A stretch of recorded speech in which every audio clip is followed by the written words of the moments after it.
جزاء من ربک عطاء حسابا۔ فرمایا کہ یہ جو اعمال تم نے کیے ہیں نا، جو اعمال تم نے کیے ان کا بدلہ تمہیں دیا جا رہا ہے، لیکن عطاء حسابا، یہ اللہ کی عطا ہے۔ بھائی دو لفظ ہیں، معنی سمجھ لیں، یہ باتیں آپ کو کہیں اور سے نہیں سننے کو ملیں گی۔ ایک ہوتی ہے جزا، ایک ہوتی ہے عطا۔ بات سمجھ میں آئی؟ ایک ہوتی ہے کیا بھائی؟ جزا، ایک ہوتی ہے کیا بھائی؟ عطا۔ جزا کسے کہتے ہیں؟ جزا اس انعام کو کہتے ہیں جو کسی کے بدلے میں ملے۔ بھائی جزا اس انعام کو کہتے ہیں جو کسی، بولیں بھائی، بدلے میں ملے۔ اور عطا اس انعام کو کہتے ہیں کہ میں کسی قابل نہیں ہوں، بس احسان کرنے والے نے مجھ پر احسان کر دیا ہے۔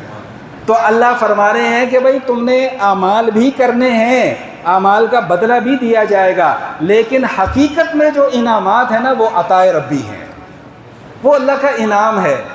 تم نے صرف نماز پڑھنی ہے اور تمہیں 10 زمینوں کے برابر جو ہے وہ تمہیں ایک جائیداد، ایک سلطنت دے دی جائے گی، یہ اللہ کا انعام نہیں تو اور کیا ہے؟ تو ایک ہوتی ہے جزا، ایک ہوتی ہے عطا۔ تو کیا فرما دیا کہ بھئی جزا بھی دیں گے، لیکن حقیقت میں یہ ساری کی ساری کیا ہوگی بھئی؟ عطا ہوگی۔ بھئی